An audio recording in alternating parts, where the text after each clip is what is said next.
You've been seeing more and more guys rocking the middle part hairstyle lately, right? It's back, and it's making waves in 2024. The middle part is not just for the 90s celebrities anymore. It works for almost everyone and adds a clean, timeless vibe to your look. The question is, can you pull it off, and how do you get it just right?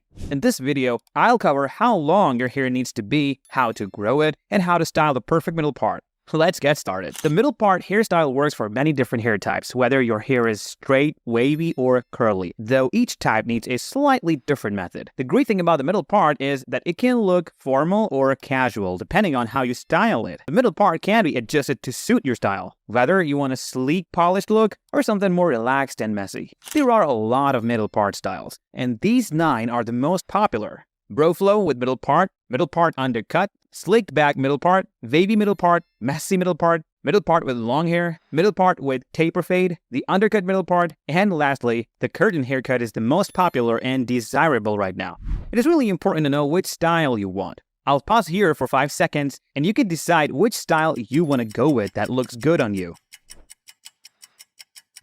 Think of it? Now, let's see how to achieve it the right way. Some of you might be wondering, face shapes work best with a middle part. The great thing about the middle part is that it is versatile. But is it for everyone? Almost. The middle part works best if you have an oval or heart-shaped face. These face shapes balance well with the symmetry that a middle part creates. However, that doesn't mean other face shapes can't pull it off. If you have a round or square face, you can still make it work by adding more volume to the top or experimenting with texture. It is all about finding the right technique for your hair type. The right hair length is very important to achieve for the middle part hairstyle. This hairstyle works best when your hair is long enough to part in the center and fall around your face naturally. Typically, the ideal length for a middle part is about 5 to 6 inches on the top. This gives your hair enough weight and movement to flow around the part, creating that clean and defined center split. If your hair is shorter than this, it may not have the same effect, and the middle part could look forced and awkward. The length of the sides and back can vary depending on your personal style preference. You can have the sides and back cut shorter, or you may choose to keep everything at a uniform length. However, focusing on the length at the top is the key for the classic middle part, as this is where the center part will be most visible. Now, what if your hair is not long enough yet for a middle part? Growing your hair to the right length can take some time, but you will get there with patience and the right care. On average, hair grows about ½ an inch per month, so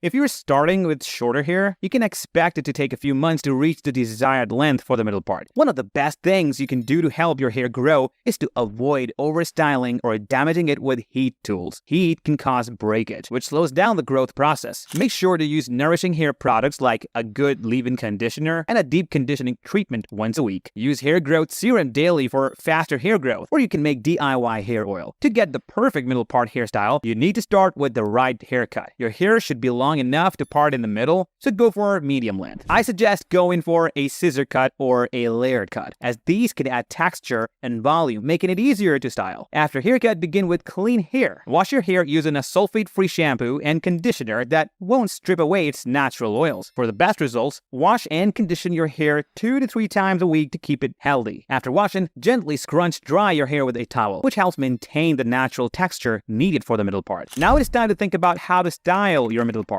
Achieving a clean, natural look middle part can be a little tricky at first, especially if your hair is used to being styled differently. First, find your natural middle part. To do this, take a comb and gently run it from the front of your hairline back towards the crown of your head. Your hair will likely fall into its natural parting as you do this. For most people, this part will be close to the center of the head, but don't worry if it is not perfectly in the middle. You can use the comb to nudge it a little closer to the center, but don't force it too much, as you want the part to look natural. If your hair is resistant to staying in the middle part at first, try parting it while your hair is still damp after a shower. Damp hair is easier to mold and will hold the part better as it dries. You can also use a blow dryer to help set the part. Use the blow dryer on a low heat setting and a comb to guide your hair into place. Direct the airflow along the part, smoothing down any flyaways. The middle part hairstyle works for many, but not everyone. A perfect middle part can be tricky if your face or hairline is not symmetrical, like having a cowlick or widow's peak. You'll need to blow dry both sides to keep it even, but one side might behave differently. Try an off-center part if you struggle with your hairline or growth pattern. It lets you work with your hair's natural direction and avoids the frustration of forcing the middle part. Another thing to consider is the texture of your hair. The middle part works best when your hair has some movement and texture. So if your hair is naturally very fine or straight, adding some texture can help make the part look more amazing and natural. One way to add texture is by using a sea salt spray or a texturizing spray on damp hair before blow drying. These products help give your hair a bit of grit and hold, making it easier to style and less likely to fall flat. After blow drying, you can use a small amount of styling product. For a natural look, use a lightweight styling cream or mousse. These products will give your hair a bit of hold without weighing it down or making it look greasy. If you're going for a more polished, shiny look, a bit of pomade or hair wax can be applied, but use a small amount to avoid making your hair look too stiff. When styling your hair with a middle part, the way you wear the rest of your hair can also vary. If you have longer hair, you can let it fall naturally on either side of the part for a relaxed, easygoing look. If you have shorter hair, you might want to experiment with adding some volume to the roots. Using a volumizing spray or lifting your hair at the roots with a round brush while blow drying can add some extra fullness to your look. One important thing to keep in mind is that the middle part hairstyle requires maintenance. Depending on your hair type, you may need to touch up the part throughout the day, especially if you have wavy or curly hair, which tends to move around more. Carrying a small comb or brush with you can help keep your part looking fresh. I've also made a detailed tutorial on flow haircut. If you want to go with that, watch this video.